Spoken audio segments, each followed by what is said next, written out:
साल का पहला चंद्र ग्रहण शाम 6:46 पर खत्म हो गया है। भारत के अधिकांश हिस्सों में आंशिक चंद्र ग्रहण देखा गया। कई शहरों से लोगों ने आसमान में चांद पर छाया ये नजारा देखा और मंदिरों के कपाट भी सुबह से बंद हो गए। चंद्र ग्रहण से 9 घंटे पहले ही सूतक लग गया है। हिंदू में चंद्र ग्रहण को सिर्फ खगोलीय घटना नहीं बल्कि धार्मिक दृष्टि से भी महत्वपूर्ण माना जाता है। जब पृथ्वी सूर्य और चंद्रमा के बीच आ जाती है और उसकी छाया चंद्रमा पर पड़ती है तब चंद्र ग्रहण होता है। इस दौरान चंद्रमा का रंग हल्का लाल या तांबे जैसा दिखाई देता है, इसलिए इसे ब्लड मून भी कहा जाता है।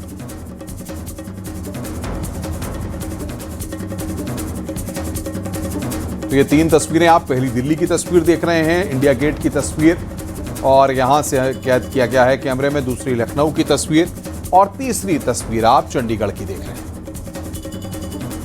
अमनदीप, आप इन तीनों तस्वीरों को देख सकते हैं कि किस तरीके से शाम 6:46 पर जो ये पूरा चंद्र ग्रहण था वो खत्म हुआ और जिस तरीके से सूतक काल सुबह से लगा था उसके बाद कई सावधानियां भी बरती गई।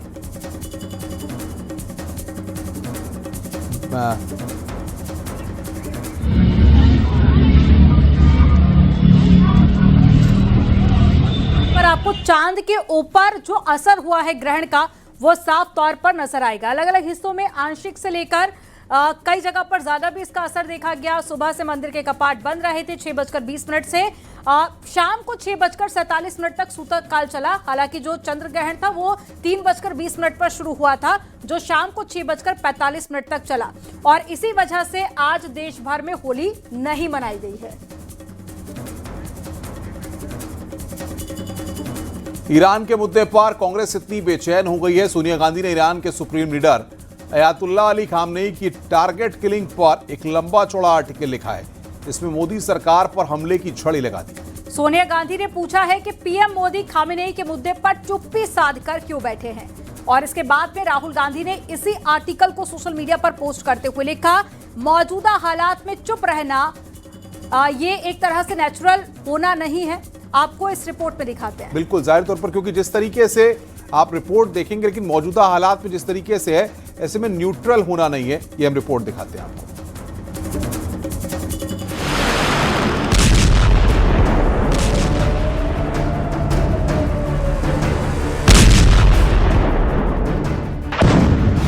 ना यूएई ईरान के साथ है, ना सऊदी अरब, ना कतर, ना कुवैत, ना जॉर्डन, यहां तक कि इराक, बहरीन, ओमान, सीरिया, ये तमाम इस्लामिक देश ईरान से दूरी बनाकर बैठे हैं। लेकिन न जाने क्यों भारत के विपक्ष का ईरान प्रेम सिर चढ़कर बोल रहा है। सोनिया गांधी के एक लेख में उनका गुस्सा साफ साफ झलक रहा है। उन्होंने लिखा है, खामेनेई की लक्षित हत्या पर पीएम मोदी की चुप्पी कर्तव्यहीनता है। इससे देश की विदेश नीति पर गंभीर सवाल उठते हैं। सोनिया गांधी के इस लेख पर राहुल गांधी ने एक्स पर पोस्ट करते हुए लिखा, हमारी विदेश नीति की विश्वसनीयता पर गंभीर सवाल हैं। मौजूदा हालात में चुप रहना तटस्थता नहीं है। प्रधानमंत्री इस्राइल गए थे और ऐसे मौके पर गए थे। देश के लोगों को शक है कि प्रधानमंत्री के मशवरे से ही ईरान पे जंग हुई है। प्रधानमंत्री को बचाना चाहिए देश को। इस जंग के बारे में नेतन्याहू के साथ उनकी क्या बात हुई थी? प्रधानमंत्री नरेंद्र मोदी जी को सोनिया गांधी जी की सलाह की आवश्यकता नहीं है। नरेंद्र मोदी जी जानते हैं कब, कहां और किससे बात करनी और क्या निर्णय लेना। उस आलेख में एक भारतीय दृष्टिकोण है। अधिकांश लोग सोशल मीडिया पे भी जाइए, लोग ये लिख रहे हैं, बोल रहे हैं।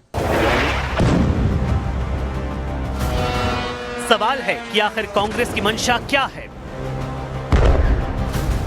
गांधी जी से और नेहरू से जैसे खास रिश्ता, उस आइडियोलॉजी के साथ खास रिश्ता ईरान का हमेशा रहा जो इंसानियत के लिए रहा। अब एक बेहद चौंकाने वाली तस्वीर देखिए। ईरान की महिला फुटबॉल टीम एशिया कप में हिस्सा ले रही थी, लेकिन इस टीम ने इस्लामिक रिजीम का एंथम गाने से साफ मना कर दिया। अब सवाल है कि हमारे देश का विपक्ष ईरान के नाम पर क्यों छाती पीट रहा है?